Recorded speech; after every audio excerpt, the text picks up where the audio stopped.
Hello students, good morning all of you. याद करें पिछले क्लास तक में हम लोग नोमेनक्लेचर को कंप्लीटली समाप्त कर चुके थे और हम लोग हेडिंग के थे बॉन्डिंग इन कोऑर्डिनेशन कंपाउंड्स। तो कोऑर्डिनेशन कंपाउंड में बॉन्डिंग को समझाने के लिए तीन ढंग के थ्योरी की बात होती है, हम लिखे भी थे। सबसे फर्स्ट में बात करनी है वर्नर्स थ्योरी, दूसरा है VBT वैलेंस बॉन्ड थ्योरी और तीसरा है CFT क्रिस्टल फिट थ्योरी। तो आइए हम लोग सबसे फर्स्ट बात करें वर्नर्स थ्योरी।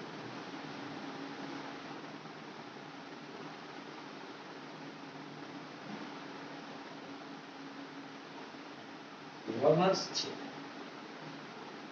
तो जरा एक मिनट ध्यान से समझेंगे।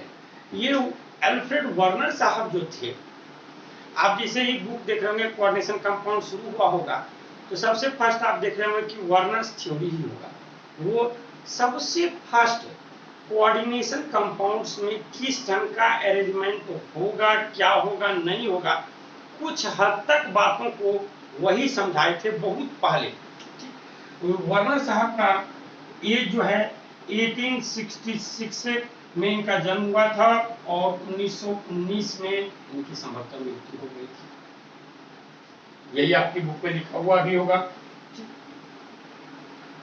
तो अब यहाँ जरा ध्यान से समझें कि वर्नर साहब का जन्म जर्मनी के एक छोटे से गांव में हुआ था और ये बहुत ही कम एज 24 इयर्स के एज में ही इनकी पढ़ाई वहीं जर्मनी से ही शुरू हुई थी, लेकिन आगे की पढ़ाई स्विट्जरलैंड में हुई।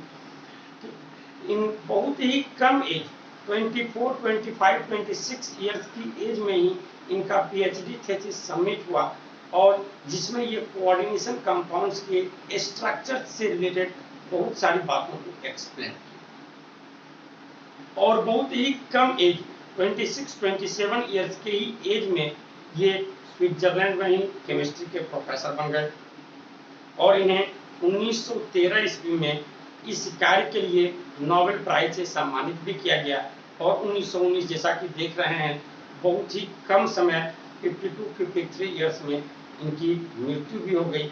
लेकिन इतने समय में ही इनका कोऑर्डिनेशन कंपाउंड में इतना बड़ा कंट्रीब्यूशन रहा कि इन्हें फादर ऑफ कोऑर्डिनेशन कंपाउंड से सम्मानित किया गया है। ये वर्नर साहब जो हैं इन्हें हम फादर ऑफ कोऑर्डिनेशन कंपाउंड्स भी कहते हैं।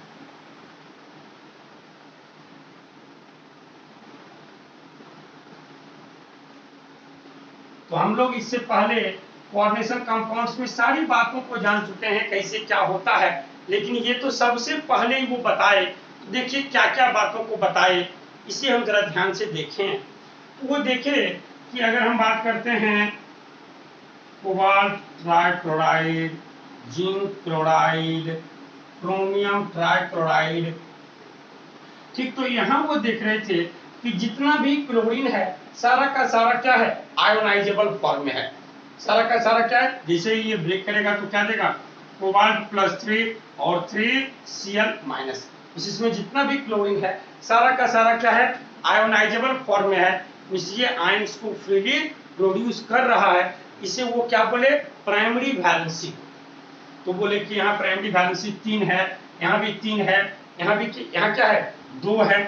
ठीक, इसी ढंग से वो क्या किए, तो वो कोबाल्ट, क्रोमियम और प्लैटिनम क्लोराइड साथ ही साथ अमोनिया के बहुत सारे कॉम्प्लेक्स को देखते हुए कुछ ऑब्जर्वेशन किए। जिसे यहाँ ध्यान दें, जब वो COCl3 इसके साथ 6NH3 लेते हैं, दूसरे केस में COCl3 + 5NH3 की बात करते हैं, तीसरे केस में COCl3 4NH3 की बात करते हैं, चौथे केस में हम COCl3 3NH3 की बात करते हैं, पांचवें केस में COCl3 + 2NH3 की बात करते हैं।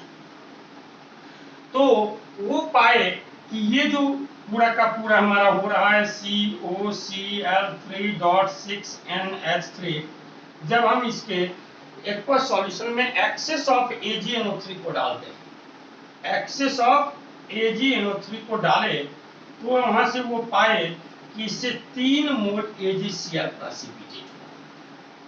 3 मोल AgCl प्रेसिपिटेट हुआ। इस केस में वो पाए, जब यहाँ एक्सेस ऑफ AgNO3 को डाले तो यहाँ भी क्या देख रहे हैं कि 3 क्लोरीन हमारा है, वो सोच रहे थे कि यहाँ भी क्या 3 मोल AgCl मिलना चाहिए, लेकिन ऐसा नहीं हुआ। यहाँ क्या मिला, 2 मोल AgCl ही मिला। इस केस में वो जब देखे तो हम देख रहे थे कि ऐसा है, इट मीन्स यहाँ भी 3 मोल AgCl मिलना चाहिए, लेकिन ऐसा नहीं हुआ, यहाँ 1 मोल AgCl ही मिला। इस केस में वो देखे कि यहाँ 0 मोल AgCl मिला। यहाँ क्या हुआ, कोई AgCl मिला ही नहीं, ठीक, 0 मोल AgCl मिला। और इस केस में तो कोई रिएक्शन ही नहीं हुआ। इस केस में COCl3.2NH3, इस केस में कोई रिएक्शन ही नहीं हुआ। इट मीन्स ये कंपाउंड कुछ हद तक एग्जिस्ट ही नहीं कर रहा होगा। इस तरह की बात तो इसके आधार पर वो कुछ बातों को डिसाइड किए। इसके आधार पर वो क्या बातें डिसाइड किए, तो जरा एक मिनट ध्यान से देखिए। इसके आधार पर वो डिसाइड किए कि वो ये कंपाउंड वास्तव में इस ढंग से एग्जिस्ट कर रहा होगा, CONH3(6Cl3)। तो यहाँ तीनों का तीनों क्लोरीन जो है वो इसके क्या है, बाहर है, वो आयोनाइजेबल फॉर्म में है। तो तीनों का तीनों क्लोराइड है, वहां से हमें मिल गया 3 मोल AgCl मिल गया। इस केस में वो देखे कि यहाँ भी तो 3 क्लोरीन है, तो तीनों का तीनों मिलना चाहिए, लेकिन 3 नहीं मिल रहा है, 2 ही मिल रहा है। इसका अर्थ 2 ही क्लोरीन बाहर है। एक क्लोरीन जो है वो क्या आ गया, अंदर आ गया। एक क्लोरीन क्या गया, अंदर आ गया। ठीक, वो ऐसा हो गया CONH3(5)Cl(Cl2)। इस केस में वो पाए, वो सोचे कि ऐसा हो रहा है CONH3(4)Cl2Cl, एक ही क्लोरीन बाहर था। इस केस में वो देखे तो CONH3(4)3Cl3, इसमें कोई क्लोरीन बाहर है ही नहीं, ठीक, इसलिए यहाँ से कोई AgCl नहीं मिला। तो वो कहे कि इस केस में प्राइमरी वैलेंसी जो है वह 3 है, यहाँ प्राइमरी वैलेंसी 2 है, यहाँ प्राइमरी वैलेंसी 1 है, यहाँ प्राइमरी वैलेंसी 0 है। लेकिन ऐसी बात नहीं है। मॉडर्न कंसेप्ट क्या करता है, प्राइमरी वैलेंसी जो है उसे ही ऑक्सीडेशन नंबर कहता है। तो सभी केस में प्राइमरी वैलेंसी जो है वह क्या है, 3 ही है। इस सभी केस में ऑक्सीडेशन नंबर क्या है, 3 ही है। तो वर्नर साहब के अकॉर्डिंग वो क्या किए, अब इस कंपाउंड को जो वो इंडिकेट, वो क्या किए, 2 ढंग का टर्म यूज किए। वो 2 ढंग का टर्म यूज किए। वो बोले कि कॉम्प्लेक्स में सेंट्रल मेटल एटम को 2 प्रकार की वैलेंसी होती है, प्राइमरी वैलेंसी और सेकेंडरी वैलेंसी। ये प्राइमरी वैलेंसी जो है यह एनायन के द्वारा सेटिस्फाइड होता है, जो क्या होता है, आयोनाइजेबल होता है, जो क्या होता है, आयोनाइजेबल होता है। सेकेंडरी वैलेंसी जो है ये आइदर न्यूट्रल मॉलिक्यूल और एनाइन, ऐसे बाद में तो वो सबसे पहले बोल रहे थे भैया, बाद में तो हम यह भी जान चुके हैं कि कैटायन भी कुछ हद तक हो सकते हैं, कुछ कैटायन भी तो लिगेंड के फॉर्म में काम करते हैं। उस समय लिगेंड वगैरह टर्म नहीं आया था, उस समय प्राइमरी वैलेंसी सेकेंडरी वैलेंसी इसी के टर्म में वो चल रहे थे। ठीक, तो यहाँ जिसे क्या देख रहे हैं, क्या करना चाहते हैं, हाँ, तो इस केस में देखिए कि यहाँ हम देख रहे हैं कि क्या हो गया, 5 अमोनिया यहाँ है, लेकिन एक क्लोराइड आयन क्या हो गया, तो जो बाहर था वो अंदर आ गया। जैसे ही अंदर आया, इस ये नॉन आयोनाइजेबल हो गया, इसमें आयोनाइजेशन टेंडेंसी नहीं रह पाई। इसी सब के आधार पर तो हम डिसाइड किए ये हमारा कोऑर्डिनेशन स्क्वायर है, जो अंदर रहता है ये नॉन आयोनाइजेबल फॉर्म में हो जाता है, और जो बाहर होता है वो क्या होता है, आयोनाइजेबल फॉर्म में होता है, वह आयोनाइजेबल फॉर्म में होता है। वो बताए कि प्राइमरी वैलेंसी जो है उसे हम इंडिकेट करते हैं डॉटेड लाइन के द्वारा, और सेकेंडरी वैलेंसी को इंडिकेट करेंगे बोल्ड लाइन के द्वारा। प्रत्येक मेटल एटम को क्या होता है कि प्राइमरी और सेकेंडरी दोनों प्रकार के वैलेंसी को सेटिस्फाइड करने की टेंडेंसी होती है। किसी पर्टिकुलर मेटल आयन के लिए सेकेंडरी वैलेंसी फिक्स होता है। इस यहाँ क्या है कि कोबाल्ट +3 में है तो उसकी सेकेंडरी वैलेंसी ऑलवेज 6 होगी, यही सेकेंडरी वैलेंसी आगे तक कोऑर्डिनेशन नंबर है, तो वो ऑलवेज क्या होगा, 6 होगा। तो यहाँ 6 अमोनिया ही हो गया था, यहाँ देखिए 6 अमोनिया नहीं था तो एक क्लोराइड आयन आ गया। जैसे ही एक क्लोराइड आयन बाहर से अंदर की ओर आया तो ये क्या हो गया, नॉन आयोनाइजेबल हो गया। ये क्या हो गया, नॉन आयोनाइजेबल हो गया। ये अपना कोऑर्डिनेशन नंबर फिर से 6 मेंटेन कर लिया। इस केस में भी देखिए अपना कोऑर्डिनेशन नंबर फिर से क्या किया, 6 मेंटेन कर लिया। इस केस में भी अपना कोऑर्डिनेशन नंबर क्या किया, 6 मेंटेन कर लिया। और सेकेंडरी वैलेंसी जो है, प्राइमरी वैलेंसी के बारे में तो हम बताएं, सेकेंडरी वैलेंसी बताएं किसी पर्टिकुलर मेटल आयन के लिए सेकेंडरी वैलेंसी क्या होता है, फिक्स्ड होता है। और ये सेकेंडरी वैलेंसी जो होता है ये सेंट्रल मेटल एटम के अराउंड एक स्पेसिफिक ज्योमेट्री में होता है, जिस कारण इसकी डेफिनेट ज्योमेट्री और शेप होती है। जिस कारण इसकी क्या होती है, डेफिनेट ज्योमेट्री और शेप होती है। इसी को तो हम लोग पहले ही पढ़ चुके हैं। यही हमारा क्या है, कोऑर्डिनेशन पॉलीहेड्रॉन जिसे हम बोल रहे थे कि प्राय क्या होता है कि कोऑर्डिनेशन नंबर 6 होता है तो ऑक्टाहेड्रल, और अगर 4 होता है तो 2 केसें हो सकती हैं। उस केस में आइदर टेट्राहेड्रल हो सकता है और स्क्वायर प्लेनर। ये सब हम लोग वीबीटी में डिटेल से जानने वाले हैं। अब जैसे देखिए वो COCl3.6NH3 इसे जो वो इंडिकेट किए तो देखिए कैसे इंडिकेट करेंगे। यहाँ हमारा क्या है, सेंट्रल एटम कोबाल्ट है। ये सेकेंडरी वैलेंसी ये क्या है, तो ये हमारा डायरेक्शनल है, जबकि प्राइमरी वैलेंसी जो है वो तो नॉन डायरेक्शनल है।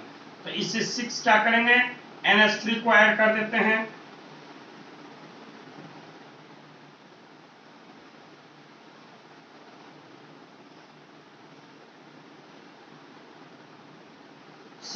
NH3 को ऐड कर दिए।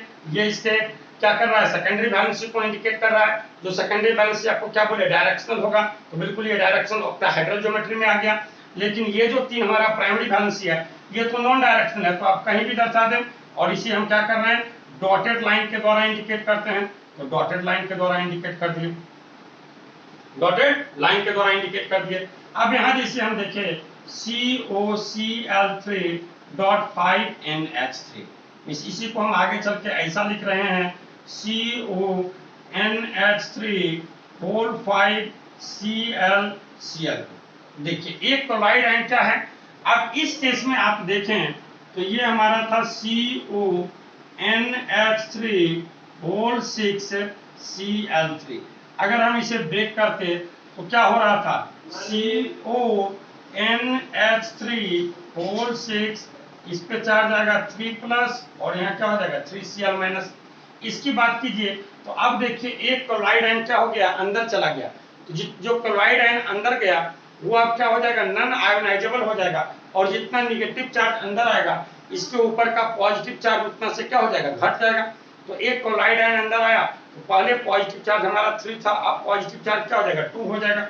इसलिए हमारा हो जाएगा CONH3/5Cl2+ और ये क्या 2Cl-। तो जब हम इसके स्ट्रक्चर को दर्शा रहे हैं तो हम क्या करते हैं, हम दर्शाएंगे CO। अब देखिए हमारा क्या है भैया, तो 5 अमोनिया है, 5 अमोनिया है, जबकि एक हमारा क्या है, क्लोराइड आयन है जो सेकेंडरी वैलेंसी को सेटिस्फाई कर रहा है। तो अब तो वो क्या हो जाएगा, डायरेक्शनल ना हो जाएगा जो अंदर आ गया। NH3 NH3 NH3, ठीक। ये भी देखते हैं हमारा क्या है NH3 और यहाँ एक क्या है, क्लोराइड है। और 2 क्लोराइड जो है वह क्या है, तो आयोनाइजेबल फॉर्म में है। इस ढंग की बातें हैं।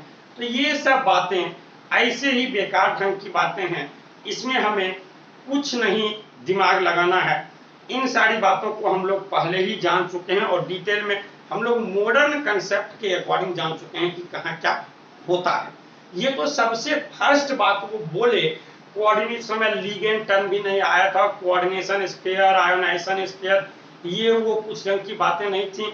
वो प्राइमरी वैलेंसी, सेकेंडरी वैलेंसी, इन सभी टर्म्स को यूज करते हुए बातों की चर्चा की। इस पे जो आपको क्वेश्चंस दिया जाता है वो किस ढंग से दिया जाता है, तो जैसे कह देगा कि देखिए C कोई कंपाउंड है COC, ऐसा कि हमारा एग्जांपल 9.1 में है भी और अभी हम लोग करेंगे भी, COCl3.4NH3 यह एक कंपाउंड है। जब हम इसमें क्या करते हैं एक्सेस ऑफ AgNO3 को डालते हैं तो क्या पाते हैं कि 1 मोल AgCl प्रेसिपिटेट होता है। तो इस इंफॉर्मेशन के आधार पर आपको इस कॉम्प्लेक्स का स्ट्रक्चर बताना है। तो हम आराम से इसके स्ट्रक्चर को बता सकते हैं। 1 मोल AgCl प्रेसिपिटेट हो रहा है, इसका अर्थ 1 मोल Cl माइनस क्या है, बाहर प्रेजेंट है। 1 मोल Cl माइनस क्या है, बाहर प्रेजेंट है। तो एक Cl को आप बाहर ले लेंगे, बाद बाकी 2 Cl को क्या अंदर ले लेंगे। इट मीन्स हम दर्शाएंगे CONH3 होल 4 Cl2Cl। हम इसके स्ट्रक्चर को डिसाइड करें। बस हमें सिर्फ इसका यूज यहीं तक करना है और कोई खास बात इसमें नहीं करनी। आपको ऐसा दे देगा और बोलेगा अब जिसे मान लिया जाए इसमें आपको कह देगा कि बताइए इसकी सेकेंडरी वैलेंसी कितनी है। सेकेंडरी वैलेंसी के हिसाब से बताइए क्या, कोऑर्डिनेशन नंबर। तो कोऑर्डिनेशन नंबर इसका क्या है, 6 है। कोऑर्डिनेशन नंबर इसका क्या है, 6 है। इसी ढंग की बातें करनी है। तो आइए ये वर्नर साहब के थ्योरी में हम देखें हैं।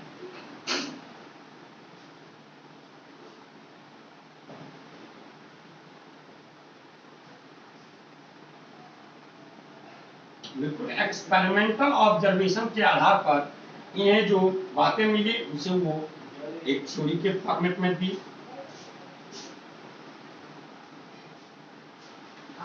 वर्नर साहब को ही क्या बताए कि फादर ऑफ कोऑर्डिनेशन कंपाउंड भी कहा जाता है। फादर ऑफ कोऑर्डिनेशन कंपाउंड्स भी कहा जाता है।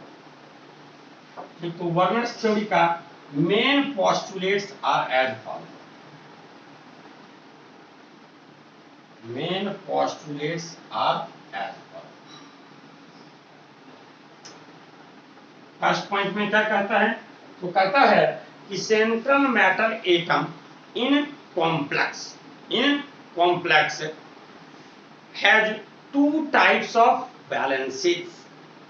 ये कौन कौन है, तो primary valency and secondary valency. It means हम क्या लिखते हैं, तो सबसे फर्स्ट पॉइंट में हम लिखेंगे according to Werner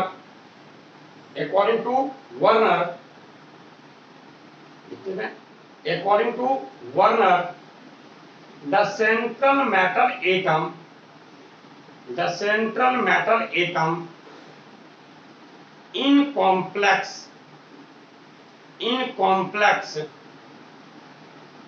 in complex have 2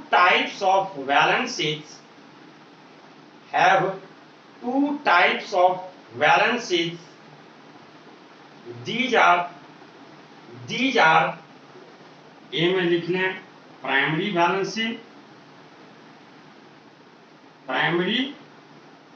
valency या इसी को लिंकेज भी कहा जाता है। प्राइमरी लिंकेज, दूसरे को सेकेंडरी लिंकेज। दूसरा secondary valency,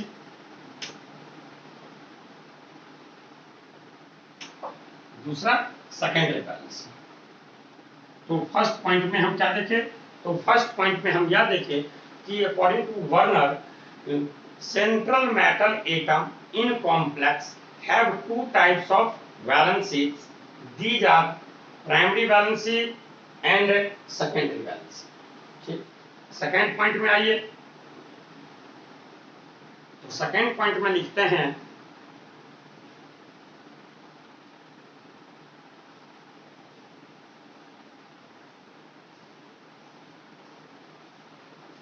according to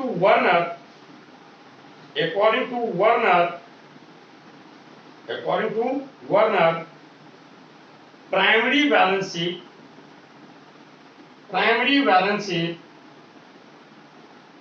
is satisfied by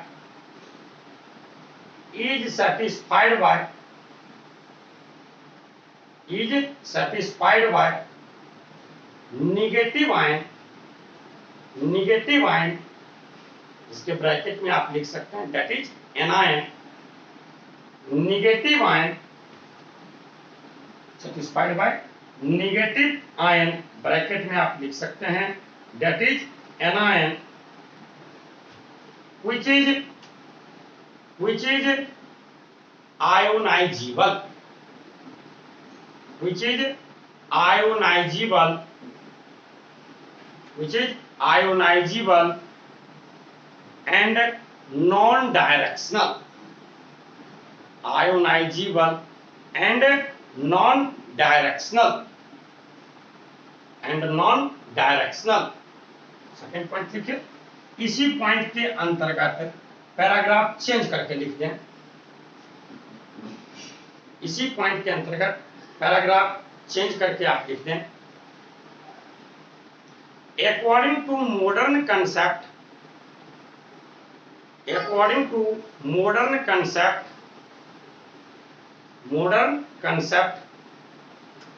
primary valency, according to modern concept, primary valency indicate oxidation number of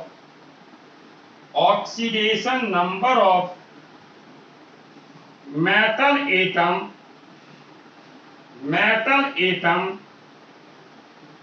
in complex, oxidation number of metal atom in complex। Next point में आइए,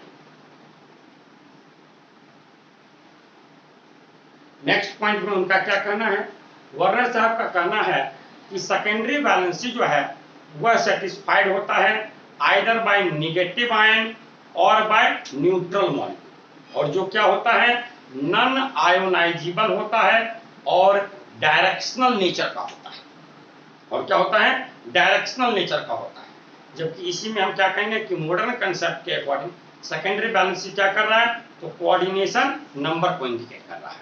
आइए next point में हम लिख रहे हैं, according to Werner secondary valencies are satisfied either by negative ion or by neutral molecule or by neutral molecules,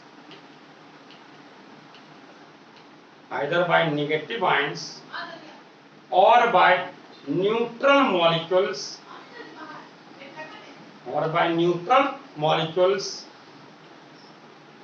which are non-ionizable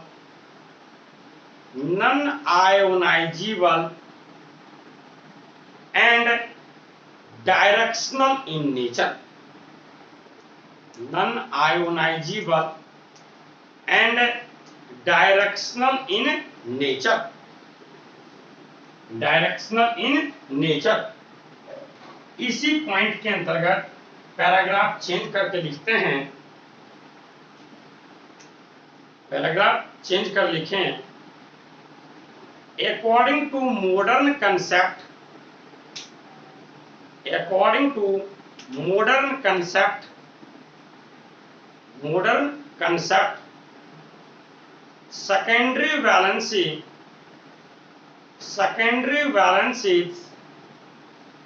secondary valencies indicate coordination number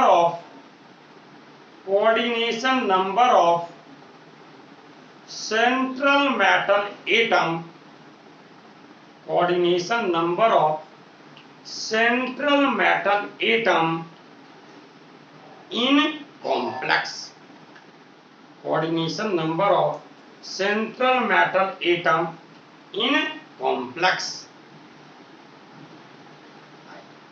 next point में लिखते हैं, आप ध्यान दें, प्रत्येक मेटल एटम को tendency होता है कि वह अपनी प्राइमरी और सेकेंडरी दोनों वैलेंसी को क्या करना चाहता है, सेटिस्फाई करना चाहता है। ठीक, तो नेक्स्ट पॉइंट में लिखेंगे, each metal atom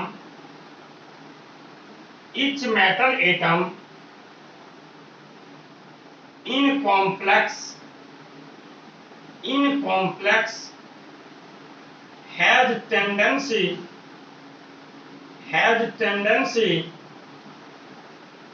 to satisfy its primary as well as its secondary balance. Its primary as well as its secondary balance. As well as its secondary balance. आइए नेक्स्ट पॉइंट में हम क्या कर रहे हैं कि प्रत्येक मेटल आयन का की सेकेंडरी वैलेंसी जो होती है वो फिक्स्ड होती है। जैसे अब हमारा क्या है, कोबाल्ट +3 में है तो इसकी सेकेंडरी वैलेंसी ऑलवेज 6 होगी। जिंक +2 में है इसका क्या जाएगा 4 जाता है। प्लेटिनम +2 में है तो इसका 4 जाएगा। प्लेटिनम अगर +4 में है तो इसका फिर क्या हो जाएगा 6 हो जाएगा। में से ये जो प्रत्येक मेटल आयन है इसकी प्रत्येक मेटल आयन की सेकेंडरी वैलेंसी क्या होती है फिक्स्ड होती है। और ये तो पहले ही बता चुके कि सेकेंडरी वैलेंसी जो है यह डायरेक्शनल कैरेक्टर का होता है। ये secondary valency central metal atom के अराउंड इस ढंग से अरेंज होता है कि उसकी एक क्या होती है डेफिनिट ज्योमेट्री होती है। और कुछ नहीं, इसमें ज्यादा बातों को जानना है। ठीक, इस पर आपको कभी कोई खास क्वेश्चंस वगैरह नहीं रहने वाले हैं। बस उसी ढंग से आपको दे दिया जाएगा और बोलेगा इसके स्ट्रक्चर को डिसाइड करें, प्राइमरी सेकेंडरी ये सब बैलेंसी वगैरह को बताइए। और कोई खास बात नहीं। तो प्राइमरी बैलेंसी सीधी सी बात जान लें ऑक्सीडेशन नंबर, सेकेंडरी बैलेंसी आप सीधी सी बात जान जाए कोऑर्डिनेशन नंबर। तो ये सब तो आप बिल्कुल ही जान चुके हैं, इसमें कहीं कुछ नहीं है। सिर्फ ये क्या है, सबसे फर्स्ट ये थ्योरी आया था कोऑर्डिनेशन कंपाउंड का लिगेंड वगैरह के टर्मिनोलॉजी से पहले ही। तो आइए नेक्स्ट पॉइंट में हम लिखते हैं each metal ion, each metal atom or ion, each metal atom or ion have definite number of secondary valencies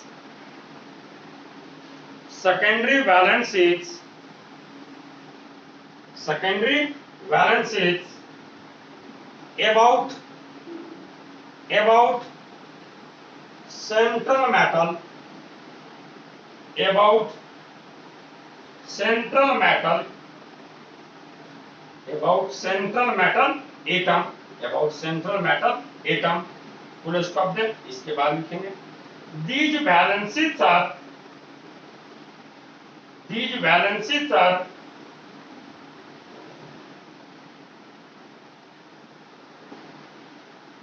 projected in space about the central atom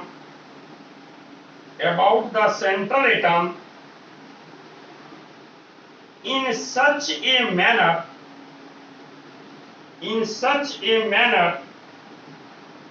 that a definite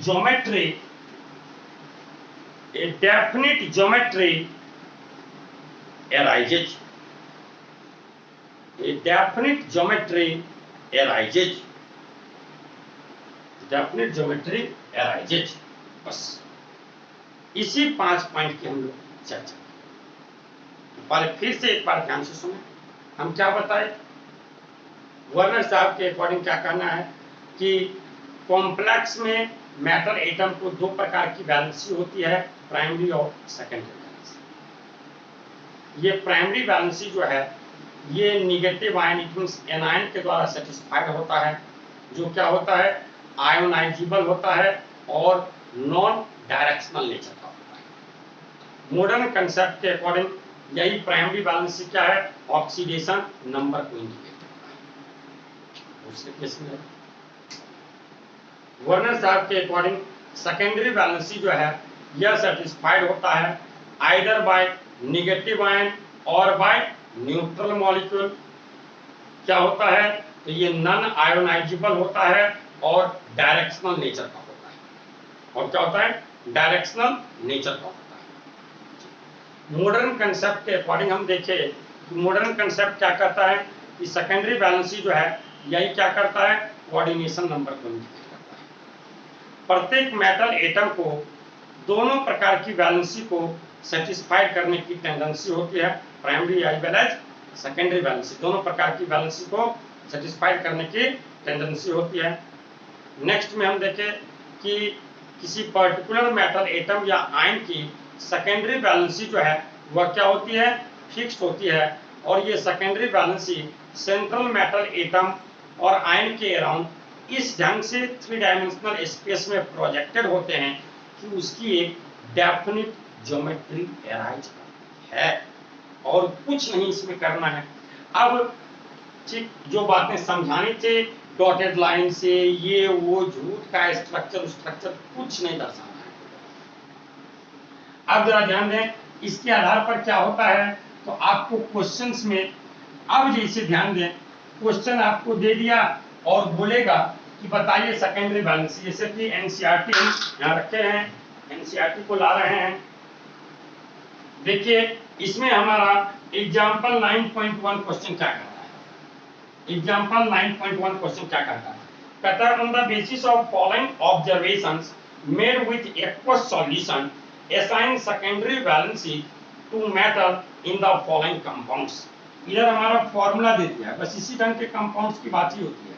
formula दे देगा और इधर दिया है moles of AgCl precipitated, moles of AgCl precipitated per mole of the compound with excess of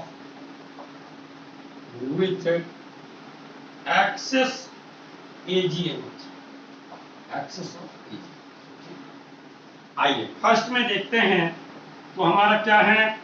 PdCl2.4NH3। दूसरे case में क्या कहता है? तो कहता है NiCl2.6H2। तीसरे केस में कहा जा रहा है PtCl4.2HCl। चौथे में कहा जा रहा है COCl3.4NH3।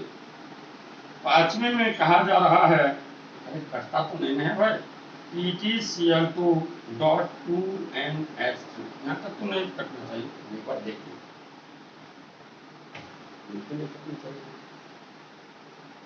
.2NH3।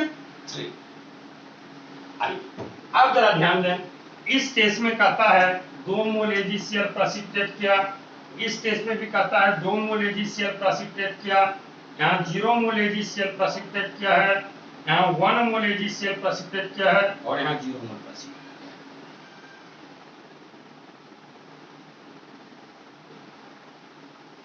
तो इसके आधार पे आपको सेकेंडरी वैलेंसीज को बताना है, कोऑर्डिनेशन नंबर को बताना। देखिए तो ये हमें दिया हुआ ना, तो अब हम इसके आधार पे आराम से फॉर्मूला को डिसाइड कर सकते हैं। बस यही वर्नर्स थ्योरी के आधार पर इसी ढंग के क्वेश्चंस की बातें होती है।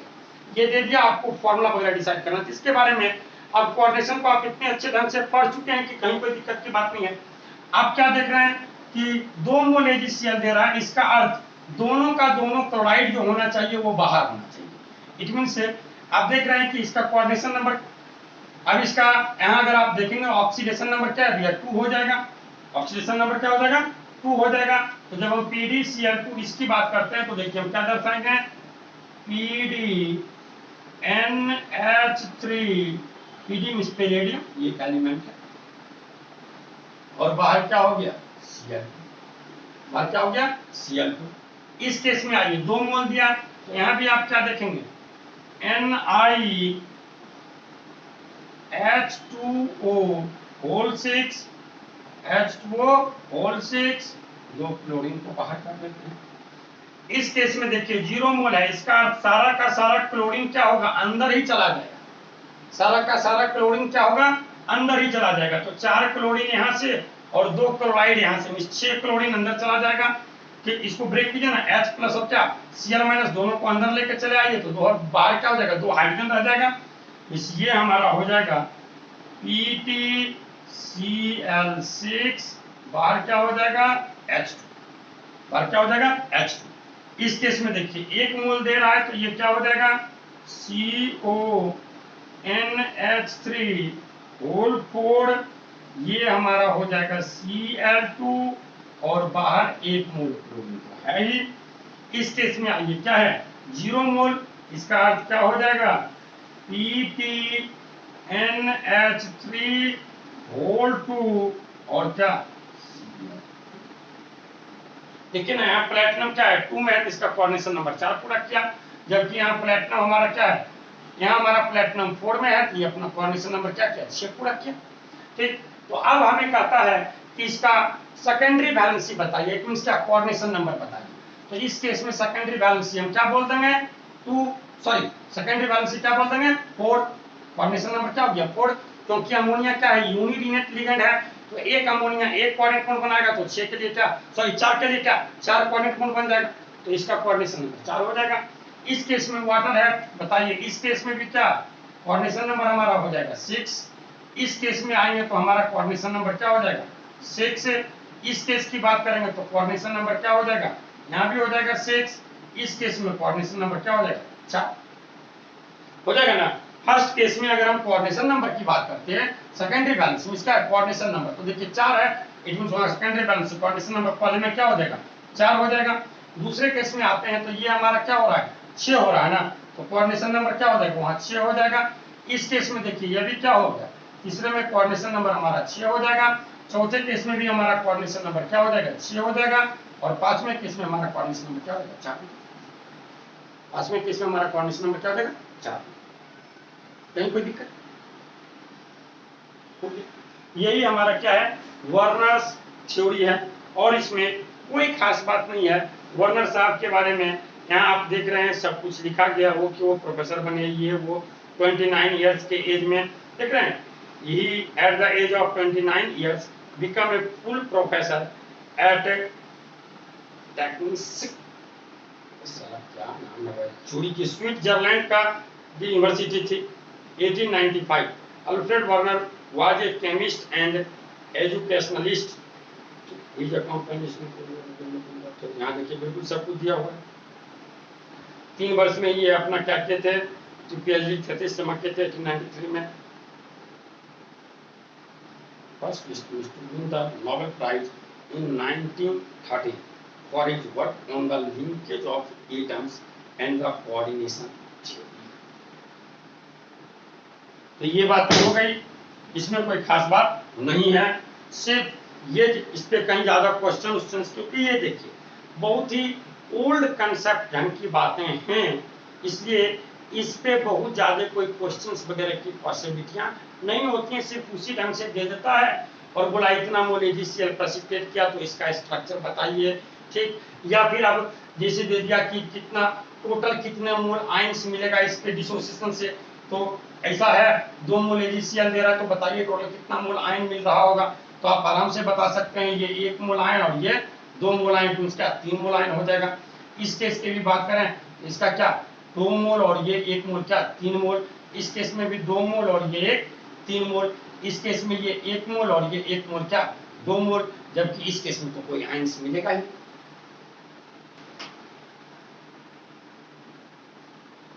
अब हमारा आता है दमदार प्रश्न VBT, और ये VBT वैलेंस बॉन्ड थ्योरी आप 11th में भी केमिकल बॉन्डिंग में पढ़े थे, और वहां आप कोवैलेंट बॉन्ड के फॉर्मेशन के मैकेनिज्म को एक्सप्लेन करने के लिए क्या पढ़ रहे थे VBT वैलेंस बॉन्ड थ्योरी पढ़ रहे थे। तो यहाँ हम देखते हैं कि कोऑर्डिनेशन कंपाउंड के अंदर, इस कोऑर्डिनेशन स्फीयर के अंदर जो बॉन्ड बनता है वो कैसा बॉन्ड बनता है कोऑर्डिनेट बॉन्ड बनता है। और कोऑर्डिनेट बॉन्ड क्या है भैया, यह भी एक स्पेशल टाइप ऑफ क्या है कोवैलेंट बॉन्ड ही है। तो जैसे कोवैलेंट बॉन्ड डायरेक्शनल होता है उसी ढंग से कोऑर्डिनेट बॉन्ड का भी क्या होता है डायरेक्शनल कैरेक्टर होता है। जिससे कोवैलेंट बॉन्ड जो बनता है वो हाइब्रिडाइजेशन वगैरह की बात होती है, तो यहाँ भी हाइब्रिडाइजेशन वगैरह की बातें होंगी।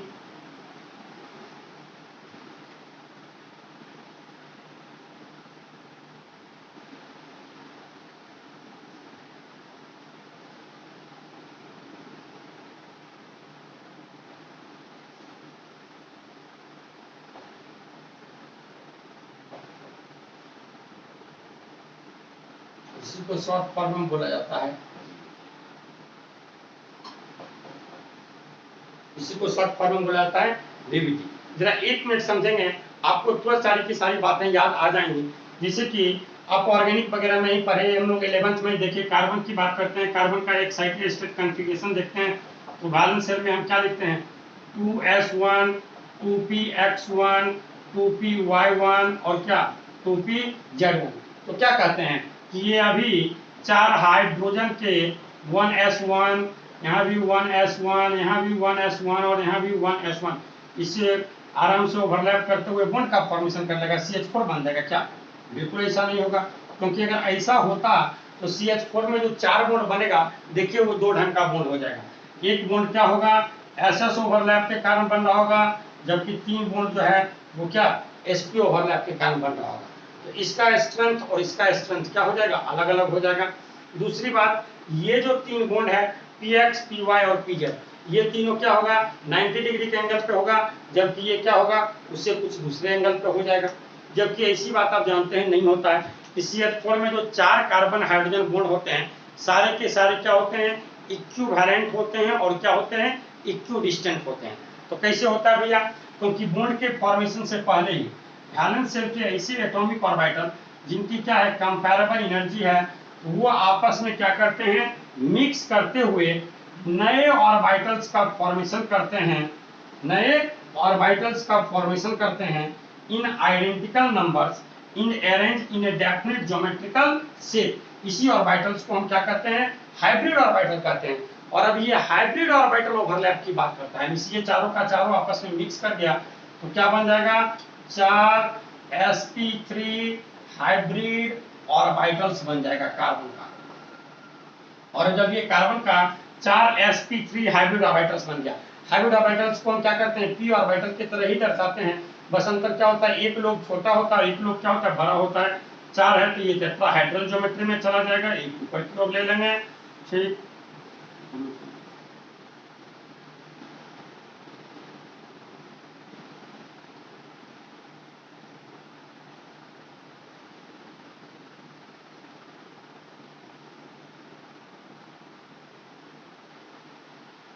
ये जो आपको नजदीक लग रहा है वास्तव में नजदीक नहीं है, वो क्या है पीछे है, 3 डायमेंशनल की बात हो रही है।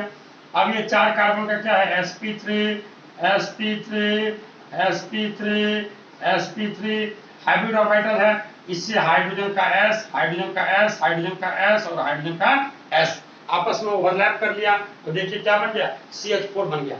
अब आप देखिए चारों का चारों बॉन्ड एग्जैक्टली सेम ढंग के ओवरलैप से बना है, क्या है sp3s sp3s sp3s और यहाँ भी क्या है sp3s। तो इसीलिए सभी का क्या होगा इक्विवेलेंट और इक्विडिस्टेंट होगा, सभी की मजबूती भी समान होगी और सभी के बीच का बॉन्ड एंगल भी एग्जैक्टली क्या होगा इक्वल होगा, बॉन्ड एंगल भी एग्जैक्टली क्या होगा इक्वल होगा।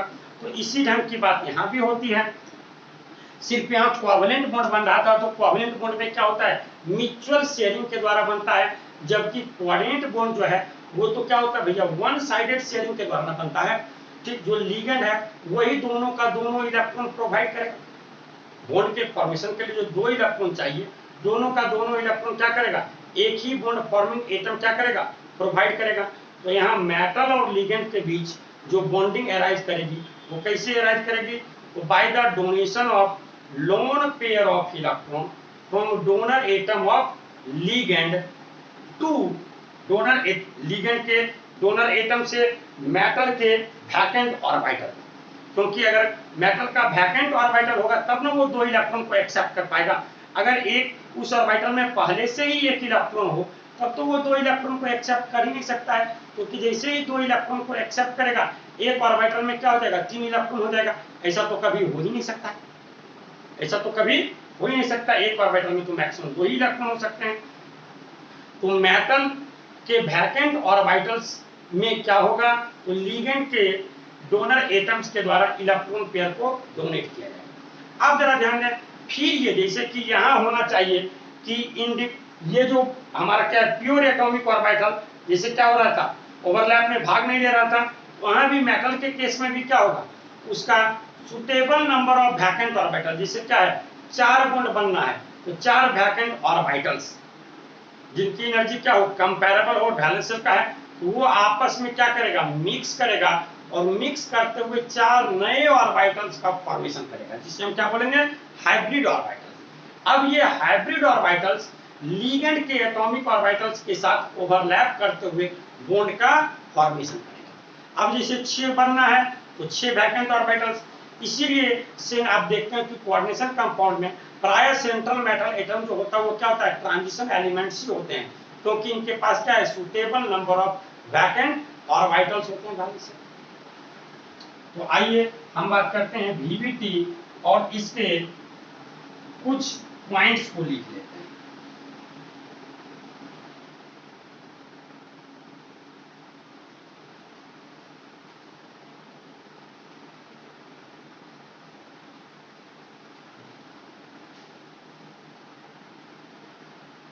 मेन पॉइंट्स लिखना, इसका पॉइंट पॉइंट लिखने नहीं बोला जाएगा, लिखिएगा आप, ये बहुत इंपॉर्टेंट है, इसी पर तो मैक्सिमम क्वेश्चंस आपके आ जाएंगे। Valence bond theory VBT main points are as follow. तो इसमें सबसे फर्स्ट पॉइंट में लिखें, metal ligand bonding arises, metal ligand bonding arises by the donation of electron pair from the donor atom of ligand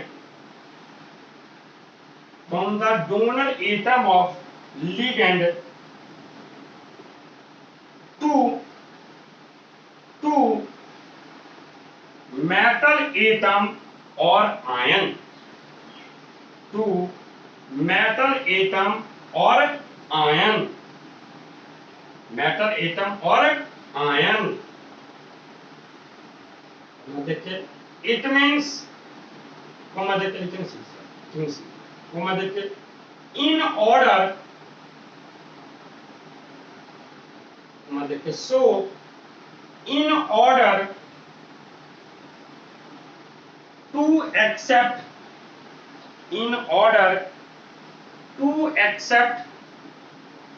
electron pair from donor atom of ligands,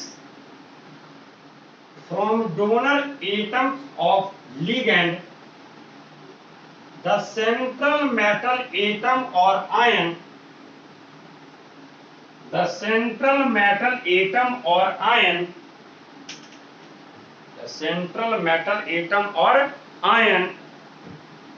must have suitable number of vacant orbitals, must have suitable number of vacant orbitals।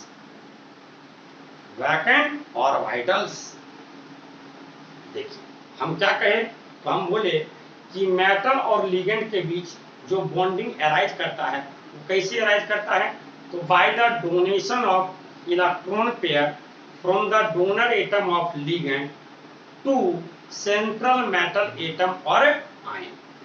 तो अब central metal atom और ion अगर electron pair को accept करना चाह रहा है तो क्या होना चाहिए, उसके पास suitable number of vacant orbitals होना चाहिए, तभी तो एक्सेप्ट कर पाए।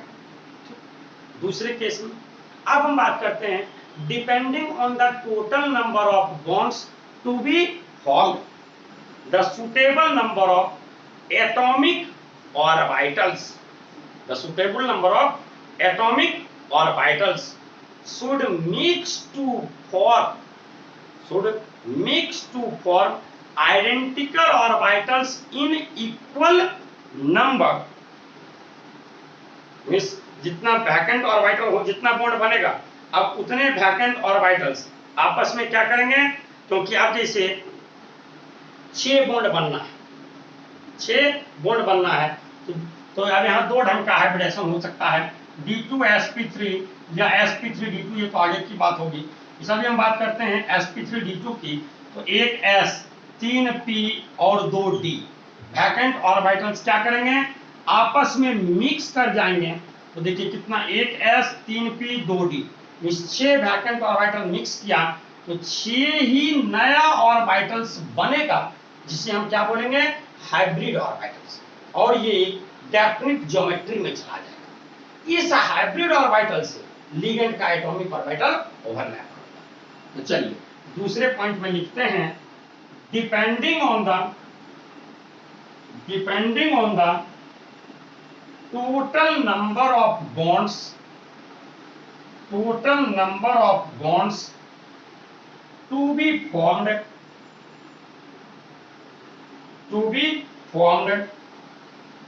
the central metal atom or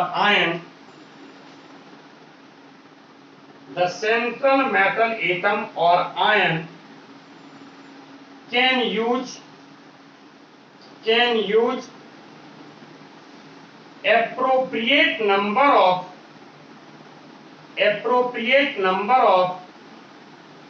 atomic orbitals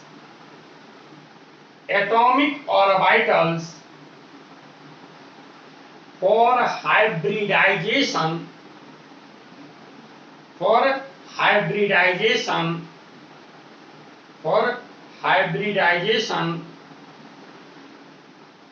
resulting formation of a set of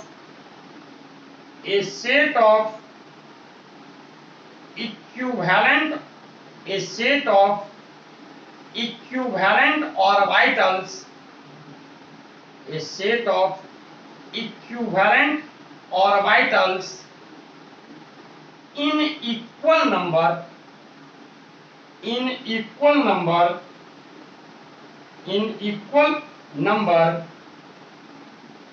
known as hybrid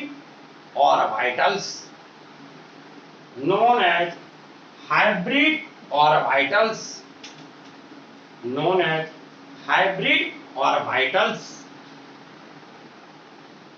क्या होगा कि जितने बॉन्ड का फॉर्मेशन होना है, अब उतना vacant atomic orbital central atom का क्या होगा भैया, तो हाइब्रिडाइजेशन में भाग लेगा। इसको क्या करेगा, मिक्स करते हुए a set of identical orbitals in equal number का फॉर्मेशन करेगा।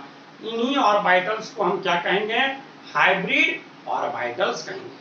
अब तीसरे पॉइंट में, अब ये हाइब्रिड ऑर्बिटल क्या करता है, तो overlap with atomic orbitals of ligand resulting formation of bond. Next point में लिखेंगे,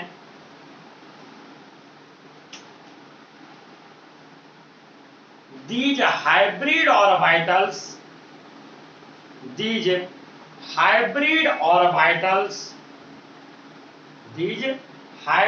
orbitals overlap with atomic orbitals of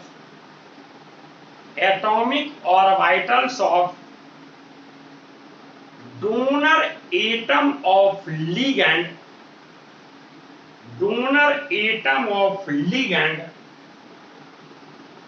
resulting formation of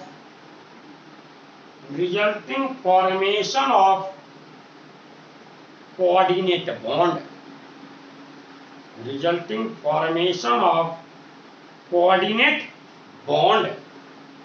coordinate bond के ब्रैकेट में आप लिख देंगे special type of covalent bond, special type of covalent bond.